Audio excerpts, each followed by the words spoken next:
Está ahí López Murphy y Gracias. Vallejo, vamos a debatir también en instantes. Y hay bomba, ¿eh? Sí. Peor que Vicentín. No, ¿otra vez? Llama la bomba. Sí. Peor que Vicentín. Y está José Luis Esper. Bueno, José Luis, el tema es que muchos dicen, sí, tiene muy buenas ideas, pero que esto haría sufrir mucho a la gente.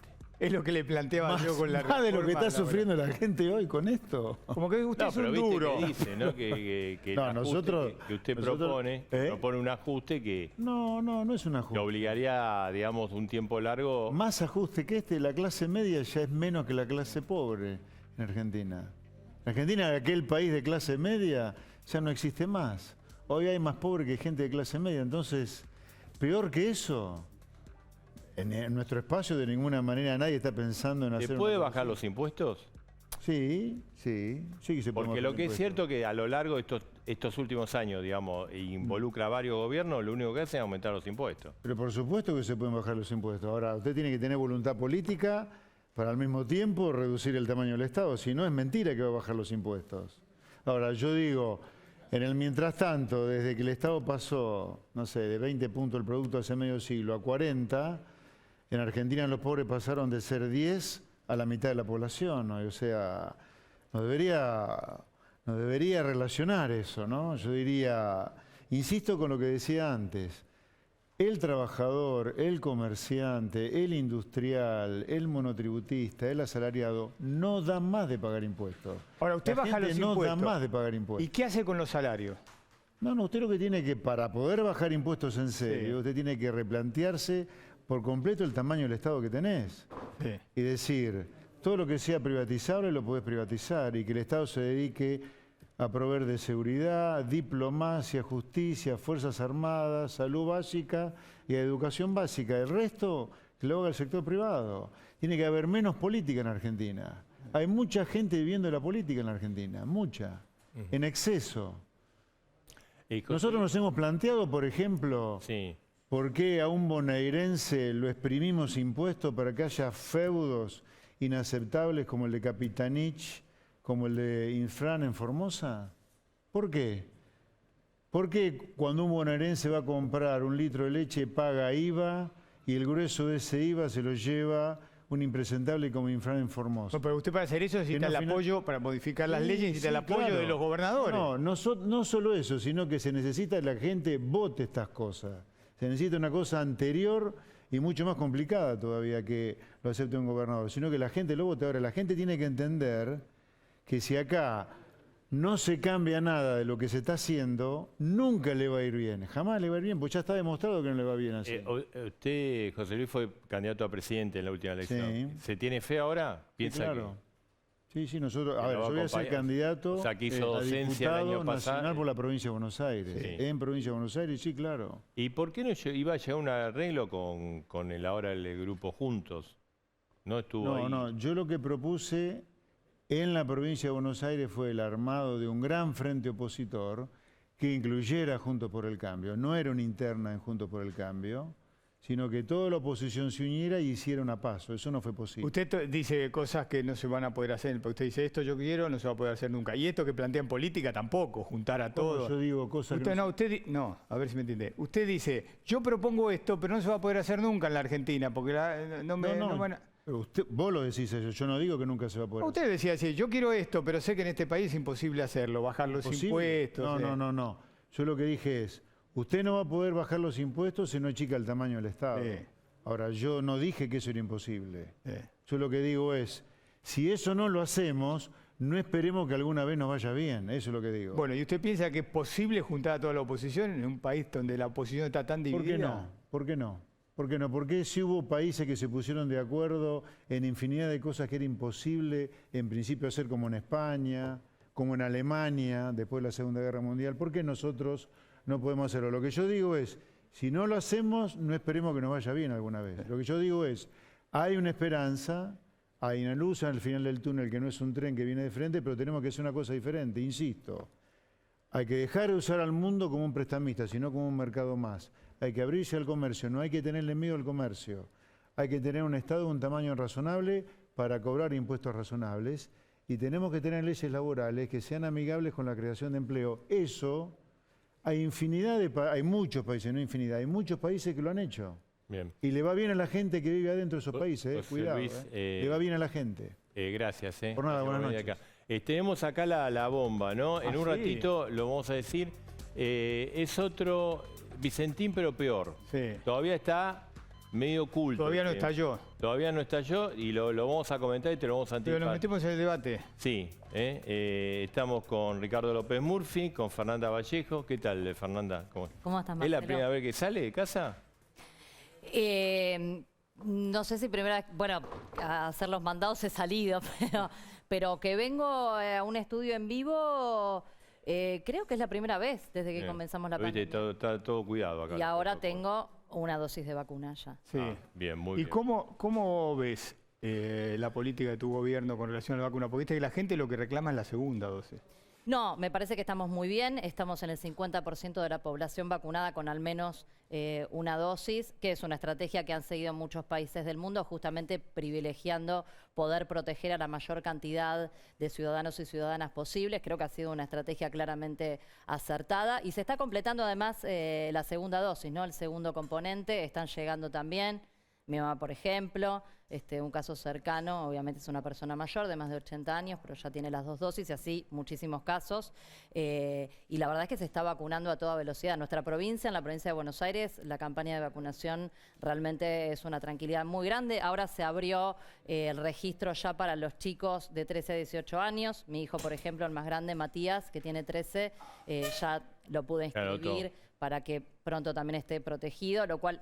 Imagínate, es una tranquilidad, ¿no? El nene está haciendo virtualmente, terminó 7º grado, pobrecito, y comenzó primer año todo en la virtualidad porque su papá es grupo de riesgo, así que ha estado exceptuado todo el tiempo y obviamente nos cuidamos mucho, nos queremos exponer, pero el hecho de que también pueda estar protegido con la vacuna es una tranquilidad muy importante. Ricardo López Murphy, Tetá le puso 2 al gobierno. ¿Cuánto le pone usted? Me pareció una calificación adecuada. Yo comparto esa visión. Por ejemplo, vamos al tema sanitario. Yo creo que el gobierno actuó incorrectamente durante el año pasado con cuarentenas medievales, sin hacer el testeo, el seguimiento y el aislamiento, y se demoró en contratar las mejores vacunas del mundo. Aún hoy, todavía miembros del bloque oficialista critican a su propio gobierno por haber hecho el DNU para buscar las mejores vacunas del mundo. Yo creo que esa demora nos ha costado decenas de miles de muertos. Uruguay ya está en el 50% en la segunda dosis. Ese es el test que hay que mirar. ¿Qué país se parece a nosotros? Lo hicimos mucho peor que Uruguay. Argentina no tiene ninguna necesidad de hacerlo peor que su vecino. Puede hacer lo mismo que hicieron Chile y Uruguay sin ninguna diferencia. Fernanda, ¿y vos coincidís con López Murphy? Bueno, es difícil comparar Argentina con Uruguay por el tamaño de la población que tienen los países, ¿no? Es poco riguroso, me parece, el análisis. Y también me parece poco riguroso, sinceramente, lo de calificar cuáles son las mejores vacunas o no. La verdad es que las publicaciones científicas, sinceramente, dan cuenta que la performance de las vacunas es muy buena para todas. Hay algunas que responden mejor que otras. La Sputnik, por ejemplo, tiene muy buena performance, que fue la primera que la Argentina contrató, y la verdad es que salimos a contratar todas las vacunas que estaban disponibles. Las que no se pudieron contratar desde un comienzo fue porque había muchas dificultades para avanzar en los contratos por parte de los laboratorios, no por parte de la Argentina. La Argentina siempre tuvo vocación de contratar con todas las vacunas que estuviesen disponibles, porque la prioridad era vacunar lo más rápidamente posible a la mayor cantidad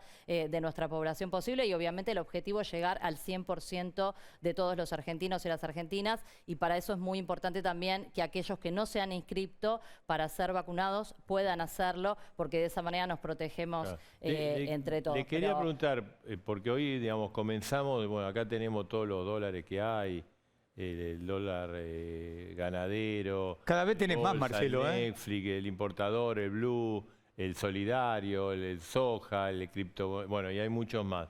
Esto es causa de la, digamos, de la herencia que recibió el gobierno, causa de que el gobierno está manejando mal, además, la economía.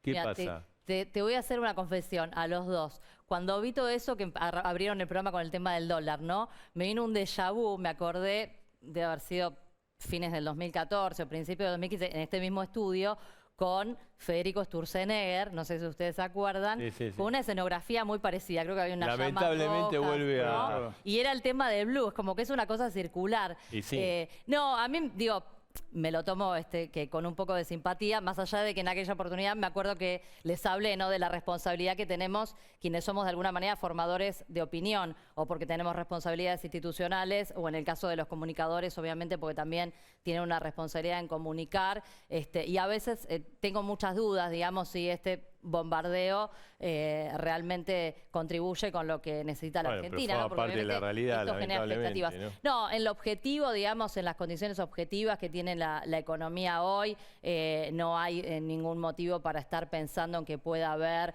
una situación de inestabilidad como la que a veces se quiere plantear. La verdad es que tenemos hoy por hoy el frente cambiario bien administrado, con políticas cambiarias de administración, que afortunadamente son herramientas que se han podido recuperar y que se están manejando muy bien. O sea que no va a pasar la elección y se viene una devaluación. Lo que pasa es que, ¿sabés qué?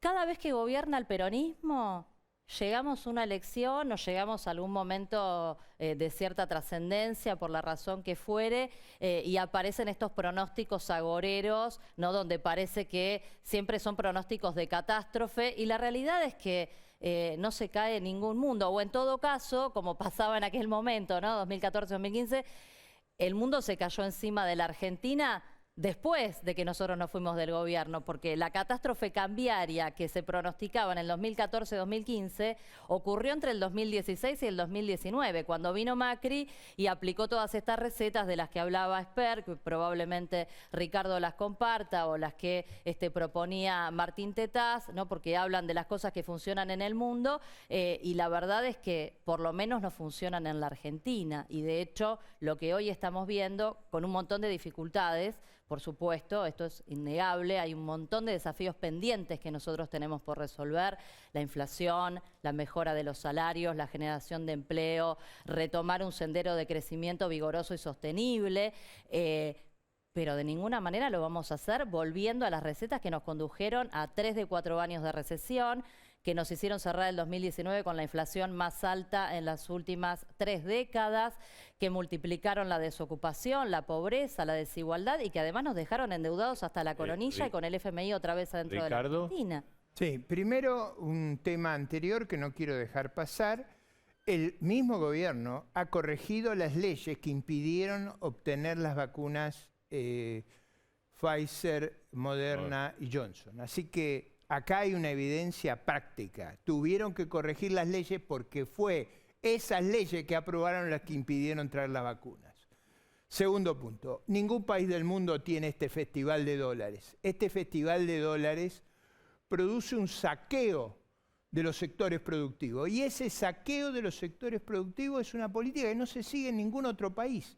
Por ese saqueo es que se van las empresas de la Argentina, por ese saqueo es que nadie piensa invertir o crear empleo en la Argentina. Eso hay que cambiarlo.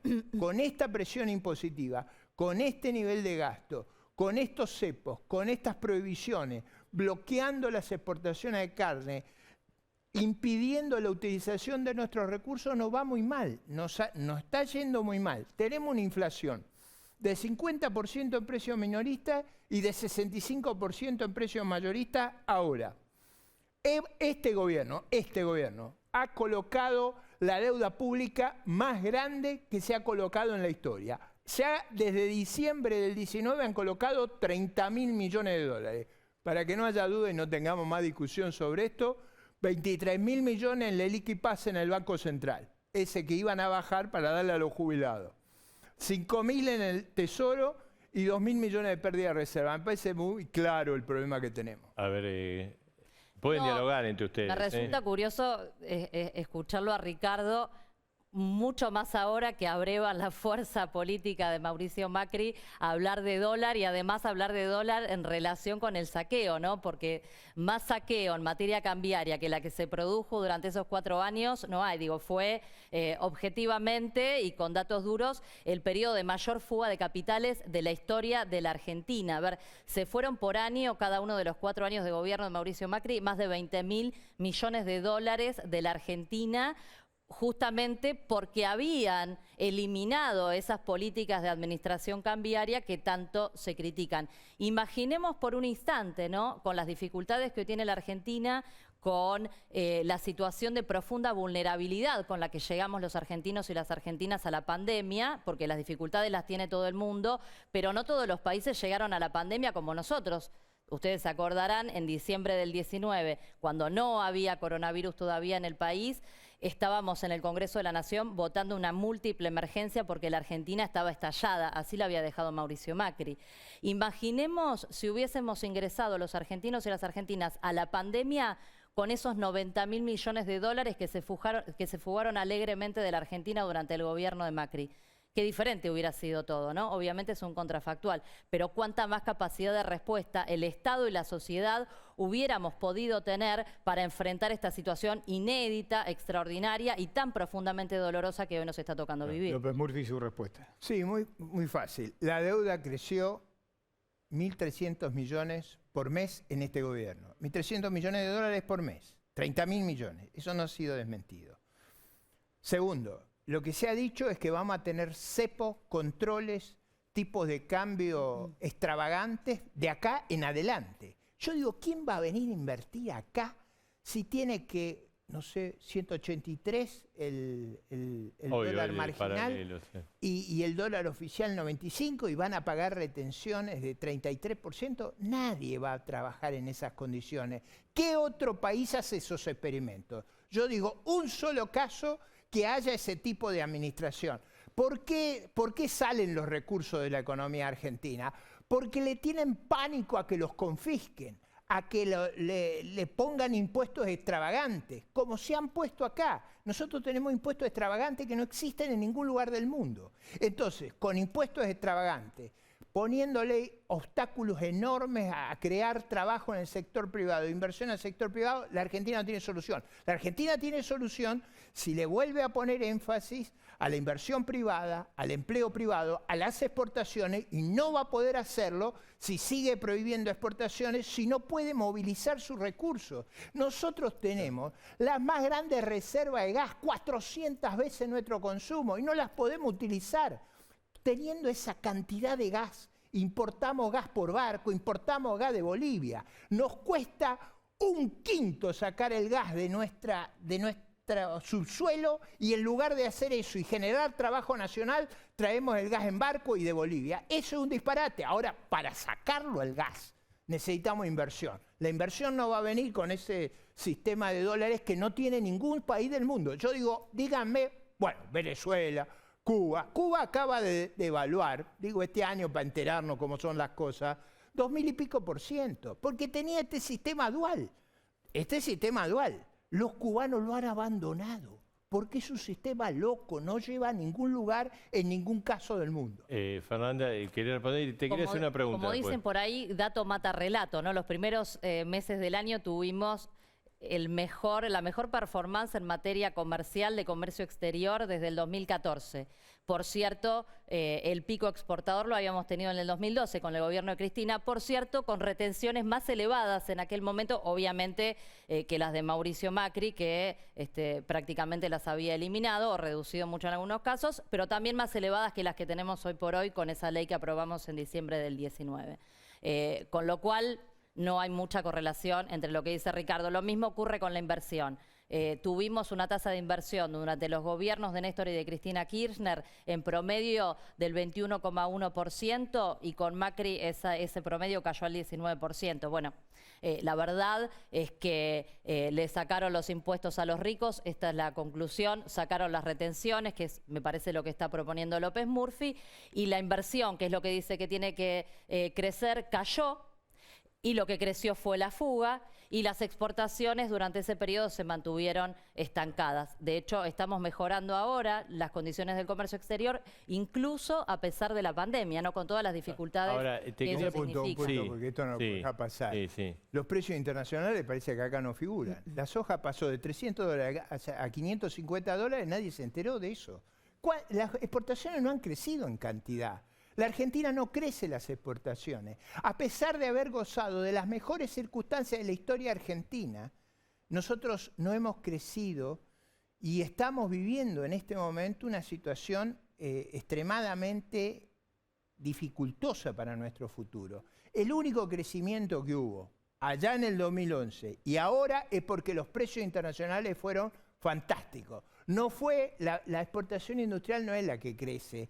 No es la exportación que nace de la acumulación de capital. La Argentina se ha empobrecido. Claro. Por favor, registremos la realidad. Quería preguntar algo, digamos que un poco Ricardo hizo mención, habló de Venezuela, Cuba, y Fernanda, vos integrás como un grupo, no sé cómo se llama, que cada tanto saca documentos, solicitada, propuestas, ¿no?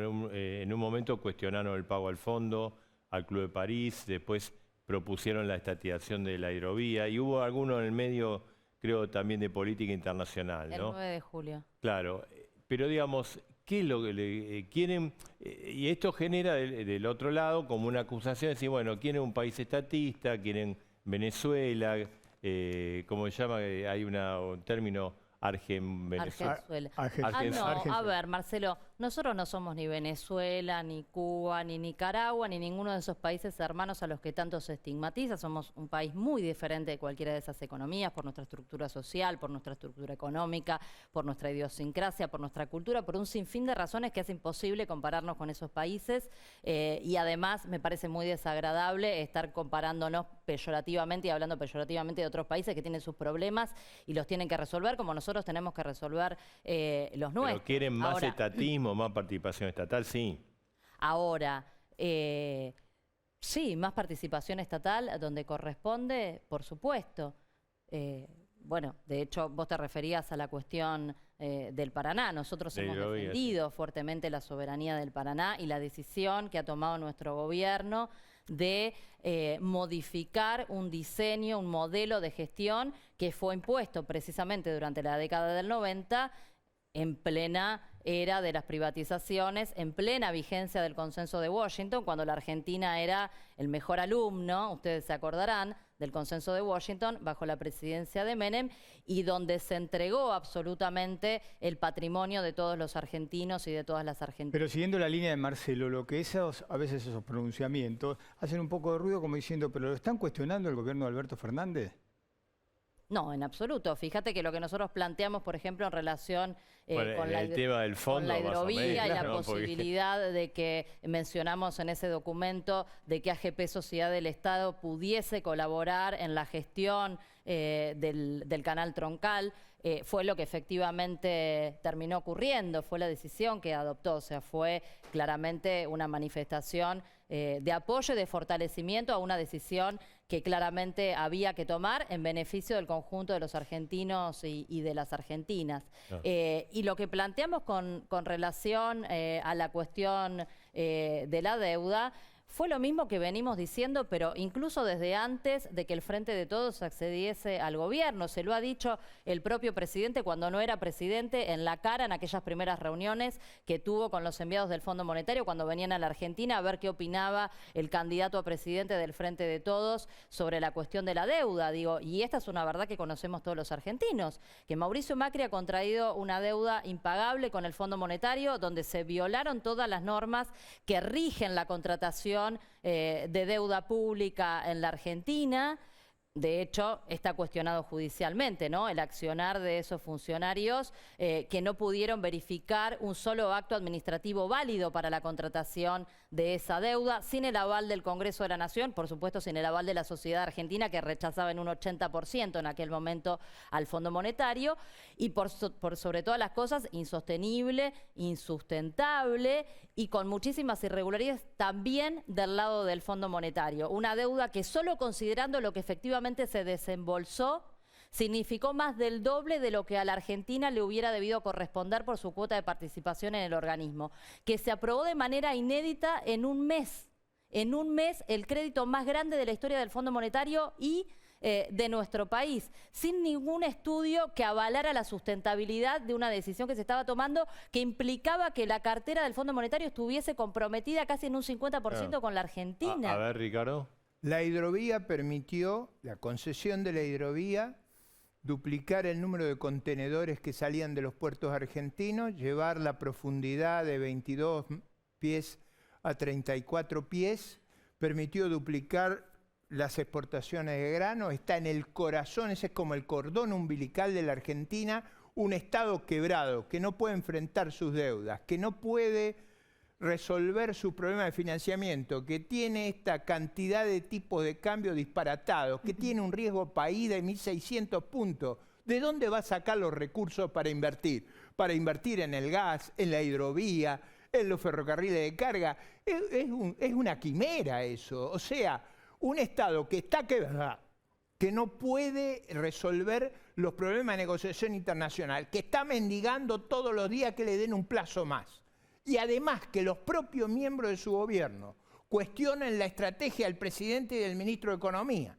Porque la verdad El documento que sacado de ese grupo lo cuestionó, pero obviamente, están cuestionando y la verdad es que parte de estas tensiones cambiarias enormes son primero porque hay un gran temor al plan urna, que se desboquen de acá las elecciones con la política monetaria y fiscal, y peor aún, que luego de las elecciones los sectores más radicalizados de la coalición impidan que la Argentina normalice su situación con el resto del mundo, como el ministro ha dicho que van a hacer. Yo creo que en ese sentido fue una declaración prudente del ministro. Vamos a entrar en una dimensión desconocida si siguen por el camino de copiar a los países que han sido una catástrofe, porque no es Venezuela, Cuba y Nicaragua cualquier cosa. En Venezuela el ingreso per cápita cayó 85%, un país que es un lago de petróleo. Cada venezolano tiene 10.000 barriles de petróleo. En ese lago de petróleo son más pobres que los países más pobres de África. Cayó el 85% por esa ideología, esas ideas y esa práctica que Chávez y Maduro han llevado adelante. Cuba es peor. Ya no solo ha reprimido ferozmente a sus ciudadanos, sino que ya ni azúcar pueden producir. Pero además hemos sido solidarios con una de las peores dictaduras de América Latina que está en Nicaragua, con una pareja presidencial que ha perseguido brutalmente a sus opositores y como regla de juego para las elecciones los pone a todos presos para poder ganar. Digo, ¿cómo puede la Argentina, el gobierno argentino, ser solidarios? Haber abandonado la denuncia en la Corte Internacional de Justicia que acompañábamos a Canadá después de haber sustanciado la prueba, así que irrelevante que no fuéramos, pero contra la dictadura criminal de Maduro.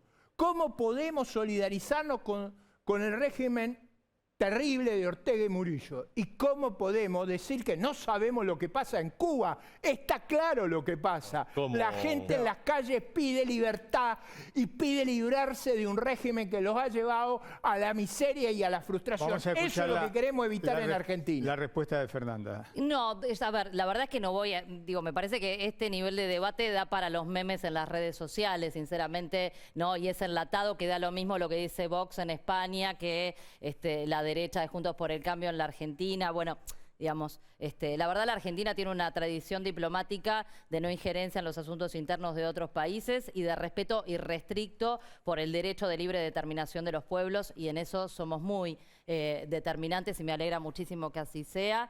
Pero la verdad es que me parece que tenemos que hablar de la Argentina, ¿no? Porque López Murphy habla de cuánto ha caído el producto per cápita en Venezuela, cosa que la verdad es un dato que sinceramente no lo manejo, puede ser que tenga razón, pero la verdad que nos tenemos que preguntar cómo cayó el Producto Bruto Per Cápita en la Argentina durante los 4 años que gobernó Mauricio Macri, con las recetas que López Murphy ahora viene a defender nuevamente, que son las mismas recetas que propuso cuando era ministro de la Alianza y duró 15 días en el cargo, porque la sociedad de Argentina rechaza profundamente, por la misma razón que lo echó en 15 días, es que echó al gobierno de Macri en diciembre del 19 y ahora está gobernando nuevamente el peronismo. Entonces, ¿qué es lo que tenemos que hacer? Volver a las cosas que sí funcionaron. ¿Qué cosas funcionaron? Lo que hicimos entre el 2013 y el 2015, porque es mentira eso que dicen de que hace tantos años que la Argentina no crece. No, no, no. Nos quieren venir a promediar los años cuando gobiernan ellos, que las cosas andan mal, que los años que gobernamos nosotros cuando las cosas andan bien. Durante esos años se creó empleo, se redujeron más de 30 puntos de pobreza, se redujo la desigualdad, éramos una sociedad más igualitaria, más justa, se abrieron miles de empresas en la Argentina cuando durante el gobierno de Macri se cerraron 26.000 empresas netas que murieron en esos 4 años. Bueno, a ver, qué distinto hubiera sido llegar a la pandemia después del 2015, cuando teníamos 5,9 de desocupación y no rondando otra vez los 2 dígitos, porque después hacen el harakiri por la pobreza, y la verdad es que la pobreza se resuelve con trabajo, y el trabajo se crea cuando hemos gobernado los peronistas, porque cuando vienen ellos lo destruyen y después nos toca a nosotros venir a apagar el incendio, y el ministro no anda mendigando un plazo más, un plazo menos, como dice López Murphy, no, lo que el ministro está haciendo es un enorme trabajo de salir a ver cómo demonios, y en esto todos deberían contribuir, oficialismo y oposición, cómo demonios resolvemos un problema casi sin solución que nos ha dejado Mauricio Macri. 45.000 millones de dólares de deuda con el Fondo Monetario. ¿Cómo lo vamos a resolver? Estas son las preguntas que nos tenemos que responder. Sin chicanas, sin Venezuela, sin Nicaragua. Tenemos problemas los argentinos y las argentinas y tenemos que hacernos cargo. Yo no hago chicanas. Una cosa, Marcelo, yo no hago chicanas.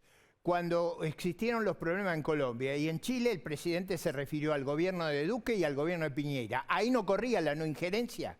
Por favor. Segundo, el país no le fue bien al país. No. Opinar políticamente, yo no estoy diciendo que usted hace injerencia por opinar políticamente. Ahora, injerencia es lo que ha hecho Mauricio Macri, que ha mandado armamento a un país hermano, a Colombia, y que hay documentación para colaborar con un golpe de Estado. Eso es grave si vamos a hablar de política internacional. Eso es grave. Entonces, si vamos a hablar en serio, hablemos en serio. Mandaron armamento a Bolivia para colaborar con el golpe de Estado, para atacar a un pueblo hermano, para deponer a las autoridades constitucionalmente constituidas. Cuando usted habla, yo le escucho.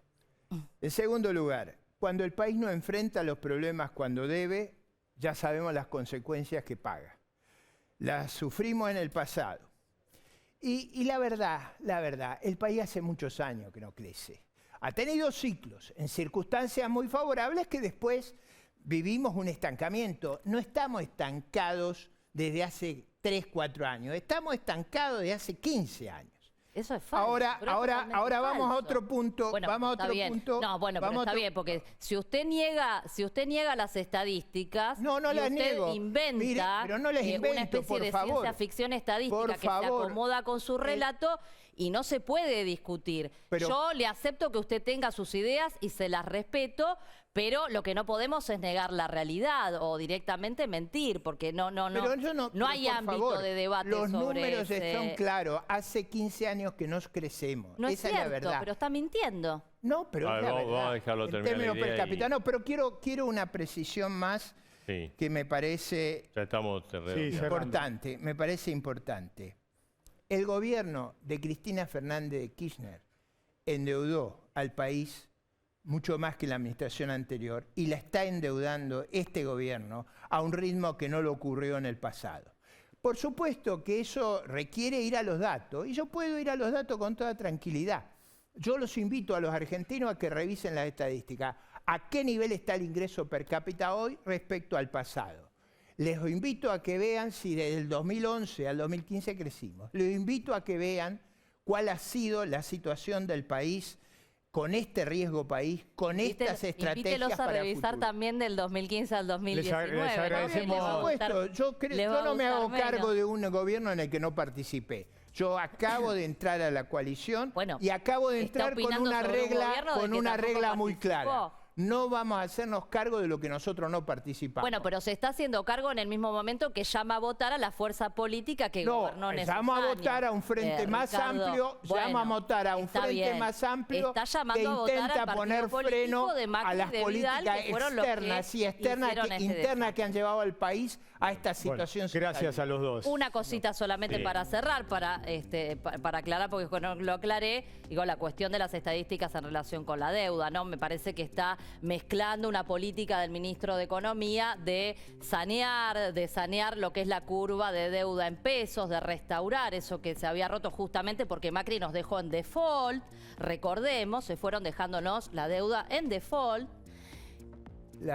Y lo que la deuda que creció es la deuda del Banco Central. Que ya se hizo con los privados fue ahorrarle 38.000 millones de dólares a la deuda que Argentina. creció, la deuda. Vamos a seguir. No me mezcle la deuda en pesos con la deuda en dólares, porque eso es lo que hicieron durante el gobierno de Macri. Nos llevaron la deuda externa de menos del 14% es la misma del PBI deuda en el 2015, cuando se fue la deuda Cristina, pública al 45%. la deuda pública sea en pesos, no, señor, o sea en dólares, hay que pagarla. La deuda pública sea en pesos, no. La deuda Le dejamos pública la en pesos, no. propuesta La deuda de que pública vuelvan a relevante es en debatir en a dólares. dos voces. Porque, digamos, Bueno, además, bueno, no sé, no le voy a preguntar. Calculo que Fernanda Vallejo va a ser candidata a diputada, me imagino, pero bueno. No sé nada. Estoy en la misma situación que Leandro. No, pero sería bueno que No todas las están voces, definidas las listas todavía y la verdad que como tampoco soy de la onda de la rosca y de todo esto. Bueno, pero ojalá que vayan los dos concentrada en estos temas que hemos estado debatiendo con Ricardo, que son los que me preocupan. Bueno, ojalá que vayan al Congreso y que vengan a debatir. Gracias a ambos. Vamos a hacer una pausa, ahí está la bomba, se viene la bomba. Sí, tenés que contarme otro caso Vicentín. Como Vicentín, pero peor. ¿Peor?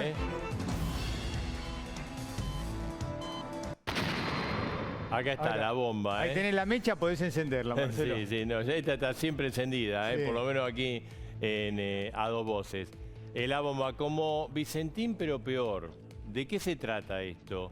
Es una decisión que ha tomado organismos del Estado argentino de usurpar un derecho de propiedad de una compañía multinacional que se llama exactamente Baxa. Es una compañía que explota, digamos, una de las terminales del puerto de Buenos Aires, es asiática, es muy importante en todo el mundo, pero la Administración General de Puertos le ha anulado parte del contrato y no lo deja operar. ¿Y por qué decimos que es parecido al cada que es peor que Vicentín? Porque bueno, en Vicentín, ¿te acordás? El Estado decidió la estatización. Después tuvo que dar marcha atrás. Pero después hubo un fallo judicial y dio marcha atrás. Bueno, acá hay un fallo judicial.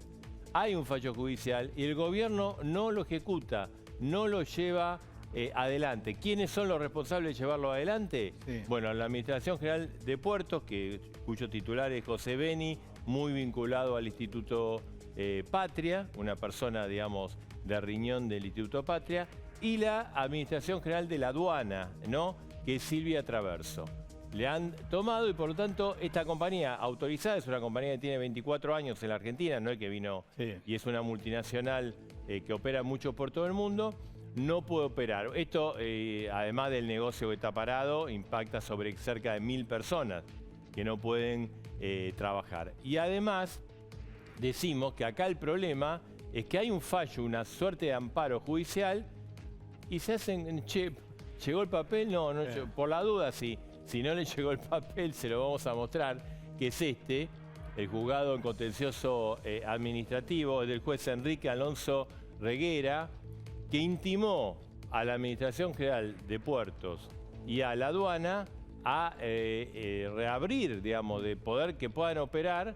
Le dio 5 días. Los 5 días ya ha vencido, creo que el 19 de este mes, pero no sabe, no contesta. Ahora, esto, además de generar un conflicto entre la compañía y la aduana, que le ha sacado la potestad de poder operar, y la Administración, genera un conflicto entre la justicia y el Estado argentino. El Poder Es una medida que tiene que cumplir sí o sí. Es una medida que tiene que cumplir y es una medida que, de acuerdo a la información que yo tengo, la justicia va a avanzar en decisiones para que se instrumente. Le han dado 5 días, los 5 días han pasado ya, Y obviamente esto está generando un gran conflicto.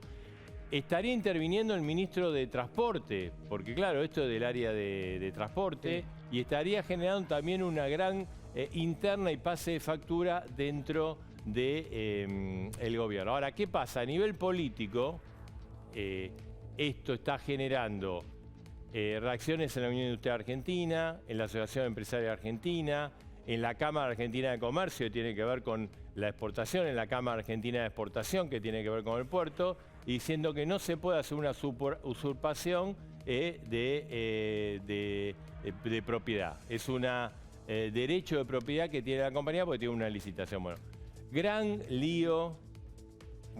La compañía se llama Baxa, hace 24 años que opera en el país, ¿no? Gran lío y gran bolonqui. Marcelo, hacemos una pausa y después vamos a hablar de un ministro Alfonsín que falleció hoy. Sí, un ministro que fue muy importante y... Exactamente, vamos a recordarlo y que tiene mucho que ver con la economía. Así es, que es Juan Vital Zurril. Lo vamos a recordar en un momento a dos voces, porque Juan Vital Zurril estuvo también en A Dos Voces, en un ratito.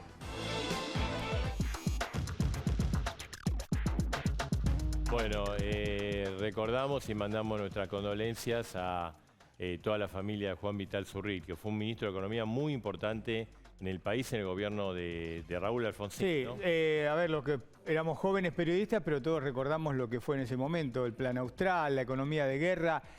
Vos me recordabas a mí, hubo un acto masivo en la Plaza de Mayo de noche de Alfonsín diciendo que el país necesitaba entrar en una economía de guerra y que necesitaba un nuevo plan, y después se afloró. Y al poco tiempo apareció un plan que fue muy novedoso, muy creativo, que había una inflación mensual del 30% en esa época, entre 25 y 30%, y ese plan lo llevó a una inflación de 1 o 2%. Fue muy novedoso el desagio, que era un mecanismo por el cual todo el proceso indexatorio se desindexaba. Sí. Que fue participó gente muy talentosa, fue Canitró, que era el viceministro, Juan Zurril, José Luis Machinea, Roberto Frenkel, Mario Broderson, Sommer también, bueno, mucha gente importante. Daniel Heyman, que fue el inventor del desagio, que ahora asesora a Martín Guzmán, ¿no? Evidentemente el gobierno, para combatir la inflación, el gobierno o el Estado de la Argentina va a tener que recurrir a alguna idea de ese tipo que fueron muy novedosas y exitosas por lo menos en el corto plazo. Bueno, vamos a recordarlo a Zurril. Lo recordamos, Zurril, el paso en A Dos Voces. Esto era al inicio de junio del 93. Allá lejos y hace tiempo. Creo que habrá sido el primero o segundo programa. Mirá. Eventualmente un mes de inflación de 1% en la Argentina no es un problema, pero hay una evidente dificultad por lograr estabilizar la inflación, digamos, por debajo del 0,5% mensual. Pareciera ser que en esta etapa de baja inflación en la Argentina, que todavía es alta por algunas razones, pero que de baja inflación, que hay como una necesidad de un lado, una dificultad del otro.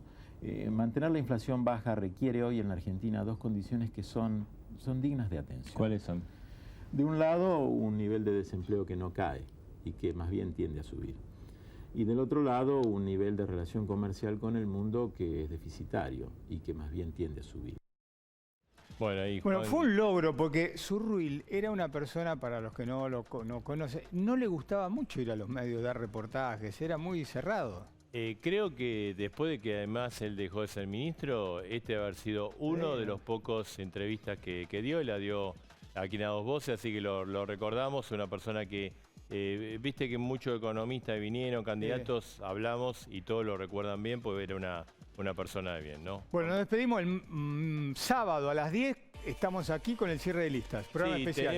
Tenemos programa el sábado, cierre de lista. Ojo que estos tipos deciden sobre tu vacuna, sobre si los chicos pueden ir o no a la educación, sobre tu salario, sobre las jubilaciones. Así que es importante prestarle atención, qué es lo que dice. El sábado entonces aquí con todos los candidatos. Exactamente, 22 horas. Y nosotros, bueno, entonces nos despedimos hasta el sábado. Hasta el como sábado. siempre, nuestro compromiso con vos.